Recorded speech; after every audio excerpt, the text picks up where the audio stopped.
दूसरा है हमारा टेकिंग ऑर्डर एंड प्रिपरेशन। अब जब आप ऑर्डर ले रहे हो या कस्टमर आपके पास आ रहा है तो आप लोगों को एक उनको ग्रीट करना है, ठीक है ना, ये सबके लिए है ना। कोई भी आ रहा है तो good morning, good afternoon, good evening और स्माइल के साथ आपका चेहरा हंसते हुए नजर आना चाहिए, ठीक है। हम लोग ऐसी इंडस्ट्री में काम कर रहे हैं, ठीक है, चाहे आपके सर के ऊपर कितने भी दुख दर्द गम हो, ठीक है ना, आपको एज ए एक्टर की तरह ही काम करना पड़ता है ना, दूसरे को दिखाना नहीं होता, ठीक है। और जनरली अगर आप देखोगे, आप अपनी प्रॉब्लम किसी को बताओगे तो वो आपके लिए बेटर भी नहीं होता है ना। कोई पर्सनल आपके कोई दोस्त हो वो अलग बात होती है, बट जितनी आप अपनी चीज़ें लोगों को बताते हो ना, वो आपके लिए एक क्योस की पैदा करती है। क्योस का मतलब कि वो गड़बड़ी होती है वो, ठीक है जी। इस चीज़ का आपको ध्यान रखना है। इसके बाद है टेक ऑर्डर फॉर, अभी इसके बाद है जो भी आपके ऑर्डर्स है, ठीक है, उसमें मे भी हो सकता है थोड़ा बहुत मॉडिफिकेशन हो, ठीक है। किसी ने बर्गर बोला, बर्गर का ऑर्डर आ गया, आपने बर्गर बना दिया, कस्टमर बोला कि सर इसमें ना थोड़ा सा और टमाटर डाल दो या और म्यूनेस डाल दो या और सॉस डाल दो, तो आप डाल लो, ठीक है। ये नहीं कि आप मना कर दो, तो मॉडिफिकेशन हमारा वहाँ थोड़ा बहुत हमारा चलता है।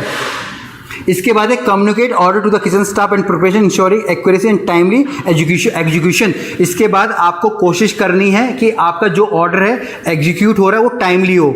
अब वहाँ से पर्ची आ जाएगी, ये देखो दोनों लोगों के लिए, वैसे जो काउंटर पे वहाँ पे भी और जो प्रिपरेशन कर रहा है वहाँ पे भी, तो आपको पर्ची आपकी इधर भी निकल रही है, उसके इधर भी निकले, बट आपको फटाफट से उस ऑर्डर को प्रिपेयर करना है। और जो भी अभी रेसिपीज़ आप लोगों को मिलेंगी, ठीक है, जैसे आप लोगों के बाकी तो इनके पास है, वो रेसिपी इस ढंग से ही बनाई गई है कि फटाफट उसको असेंबल करना है और 5 मिनट के अंदर वो हमको ऑर्डर वहाँ से हमको दे देना है, ठीक है सर।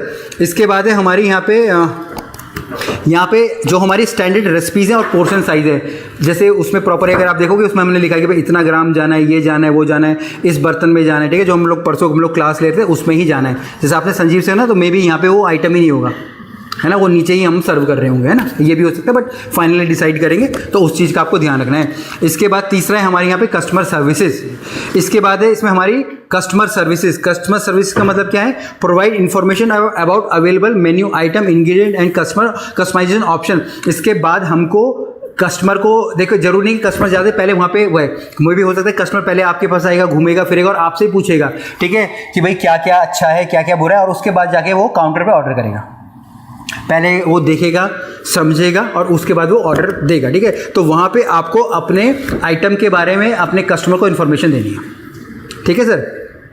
इसके बाद है offer recommendation suggestion based on customer preference and dietary requirement. इसके बाद कोई बच्चा आता है, वो बोलता है भाई मेरा बच्चा है, तो आप उसको ऑफर कर सकते हो कि भाई यहाँ पे आप इसको फ्रेंच फ्राई खिला दो, इसको फार्म हाउस पिज़्ज़ा खिला दो, तो आप उनको बता सकते हो या आप उनको सजेस्ट कर सकते हो। उसमें ये नहीं है, ठीक है ना। सजेशन का मतलब है कि भाई वो क्या चाह रहा है, ठीक है। एज अ शेफ हमको ये रिकमेंड उनको करना चाहिए, ठीक है, जिससे कि हमारी क्या होती है, सेल्स बढ़ती है। इसको अपसेलिंग बोलते हैं, इसका भी टॉपिक है, कभी कवर करेंगे। इसके बाद है handle customer inquiry, special request and allergens concern with professionalism and courtesy. Allergens का मतलब पता है? एलर्जी है ना। एलर्जी अलग अलग एलर्जीज होती है, किसी को किससे होती है? डेयरी प्रोडक्ट से होती है, ग्लूटीन हम लोग बोलते हैं, ठीक है।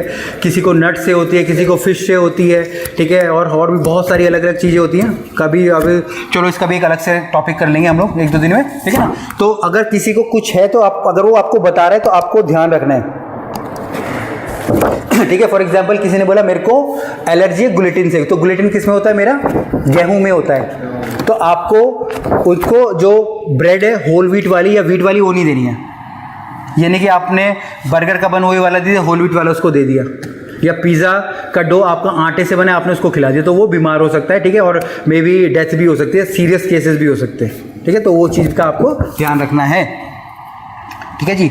ये हो गया। इसके बाद है सैनिटेशन एंड हाइजीन, जो कि हम लोग ऑलरेडी बोल रहे हैं। अब सैनिटेशन हाइजीन में सबसे पहले क्या आता है? आपकी खुद की पर्सनल हाइजीन, जो कि हमने बोला रोज़ नहाना है, शेविंग करनी है, आपको कैप पूरी पहननी है, एप्रन हमको पूरा पहनना है, नाखून कटे होने चाहिए,